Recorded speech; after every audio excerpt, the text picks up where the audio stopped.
Marcia made. Marcia made many people's lives change. She often gave her love that will always remain.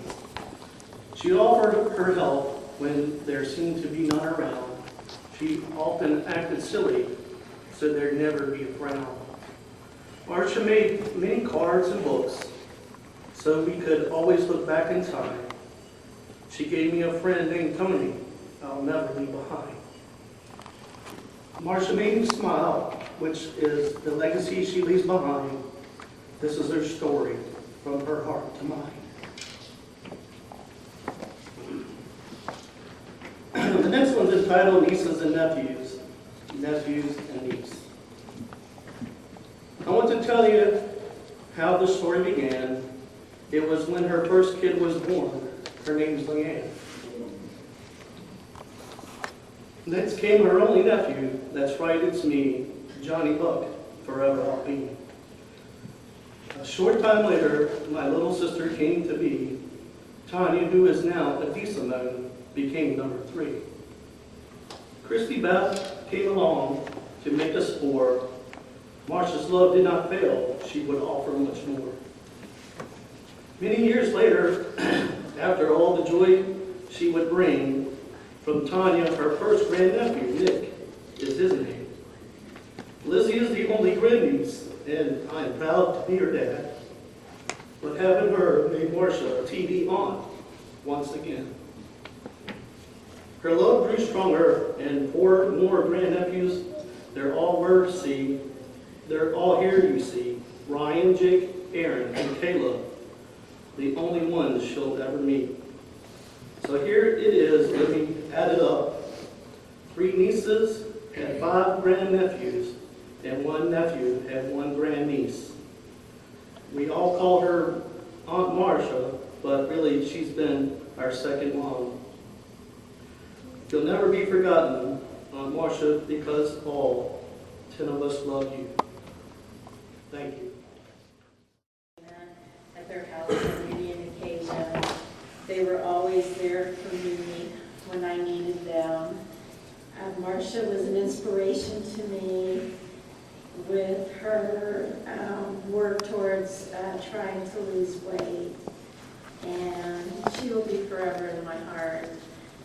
I am a missionary of charity with Mother Teresa's Order, and I have 2 prayers that I'd like to say for Marcia, and it's really for us, but it's in honor of Marcia. One of them is because of the love of animals that Marcia had, and it is the prayer of St. Francis. Lord, make me a channel of your peace, that where there is hatred, I may bring love. And while I say this prayer, this is Marcia. Everything in it is things that she has done in her life. Where there is wrong, I may bring the spirit of forgiveness. Where there is discord, I may bring harmony. Where there is error, I may bring truth. Where there is doubt, I may bring faith. Where there is despair, I may bring hope. Where there are shadows, I may bring light. Where there is sadness, I may bring joy. Lord, grant that I may seek rather to comfort than to be comforted, to understand than to be understood, to love than to be loved. For it is by forgetting self that one finds. It is by forgiving that one is forgiven. It is by dying that one awakes to eternal life. Marcia is now living in that eternal life. And I will never forget her, just like you will never forget her. I would just like to remind everyone that she is now our guardian angel, and to talk to her every day, because while she may not speak back to us in a life form, she is there for us, and she will always be there for us. And that's it. Thank you very much. Thank you, Galena and Marcia's family. She was and still is a great person, and the missionaries of charity throughout the world have been praying for her and will continue to pray for her. Thank you very much. It's really a Marcia and a Delana story, because most of them are Marcia and Delana stories.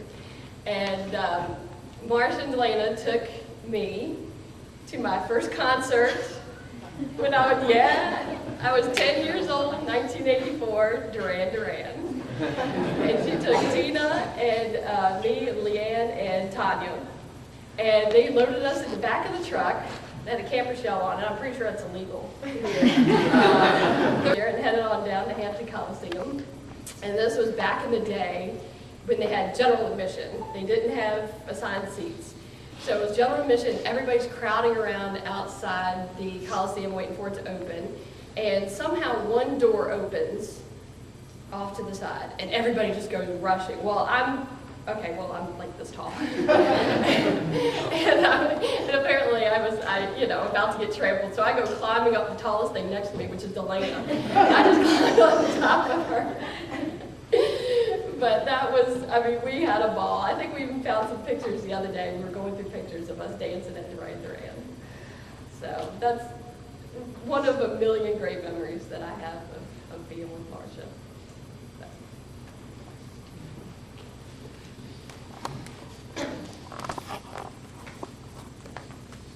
Your turn. Come on, we got a million Marcia stories. Someone else. Linda's going to tell a story. Marcia met me about 17 years ago, and we all worked at DMAS, work for the state. And when it comes to Marcia, if you needed a complex problem solved, everybody knows that's a case for Marcia.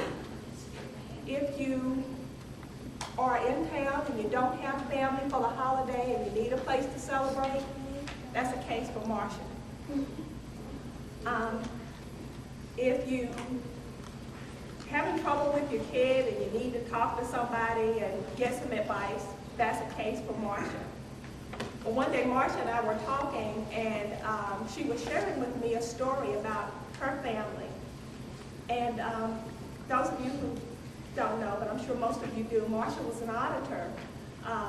And she was telling me about how important family is. And I think the best advice I had gotten from her, she told me about how when she was on the road performing audits, and how she had kept promising herself that she was going to take her mom to Niagara Falls. And her mom got sick and passed away. And she told me the best advice I've gotten from her is, Linda, don't wait.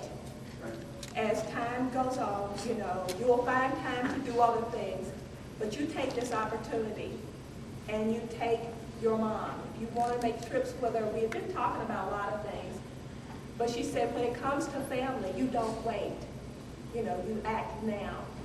And I did. I took my mom to Niagara Falls. I think that was the first vacation that we went on, and that's got to be at least 10 years ago. And I've been traveling with her ever since. And I have Marcia to thank for that. How to take care of family, no matter how crazy they are, or just when you need someone to talk to or whatever. She reminds me all the time that you make time for family. And I just wanted to tell the nieces and the nephews. I said it at the hospital. Cannot imagine how often she talked about you. You cannot imagine how much she loved you. Just remember the New Year's Eve parties that she would throw every year for you guys. And she always welcomed people at her parties, but that was just for you guys.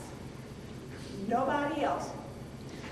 That was just for you guys. And so I just tell you, you cannot imagine how much she loved and just cherished you, and she's got to be, you know, I know to Nick and Lizzie and Ben and Bella and all you guys that y'all call her a great aunt. But she truly is a great aunt, not just to you guys, but I know she's been like an aunt to my kid as well. Thank you.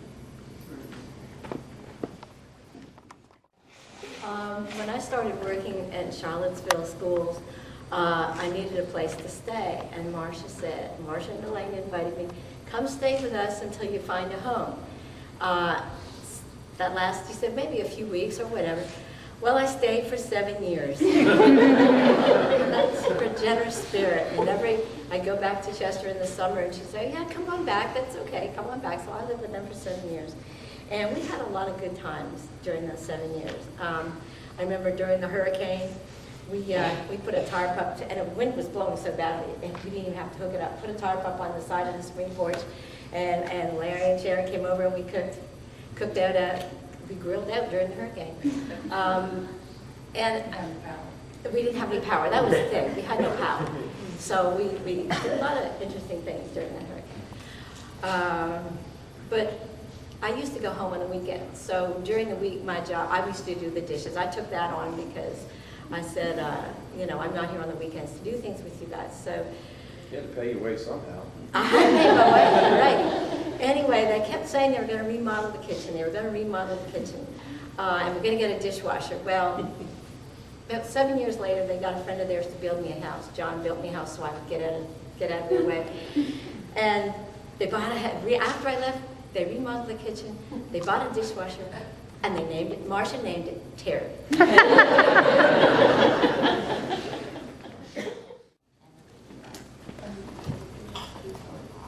I also had to write mine down, or I knew I'd never get through them. What I did is I came up with some Marcia mottos, Marcia loved, Marcia's pet peeves, and then her philosophy. Marcia's mottos: whatever you do in your job, do it the best you can, be the subject matter expert in whatever you do. Told her once that she was OCD, that she had obsessive compulsive disorder, and her answer to me was, so? Enjoy life, and that's all caps. Enjoy your family. Do fun things with your family. Support your family. Live your life with dignity and respect for others and for yourself. Value yourself. Teach. Do the right thing. Take a stand. Spell, and this is you if you worked with her. Spell correctly and use correct pronunciation. She was rough on us on that. Engage. Life is not a spectator sport. Love your family. Celebrate your family.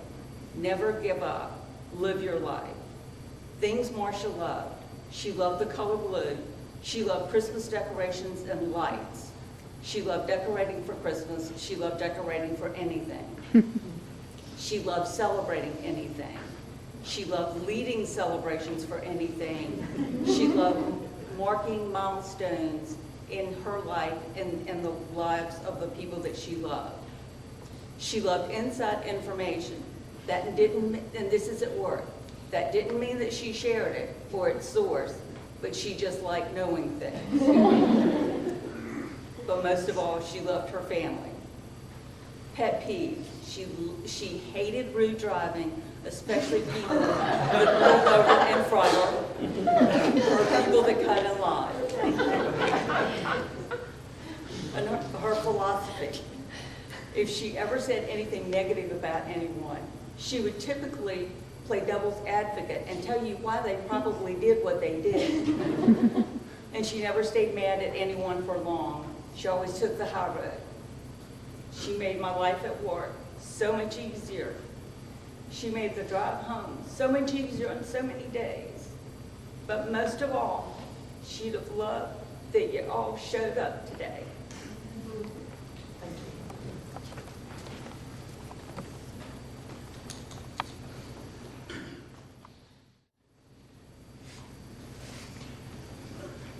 I got a quick story to tell. I remember I was probably 6, 7, 8. Marcia would play catch with me. I mean, all summer long we'd play, and I think we were trying to see who could wear who could wear the arm out first, the other's arm out, and but I used to be over at Marcia's, and we'd walk up to the ball field, and that was about 2 miles away, and we did this, a bunch of times in the summer, and that's one of my favorite memories. Growing up, she gave me my first baseball book. I remember that. That was an excellent memory. I always remember.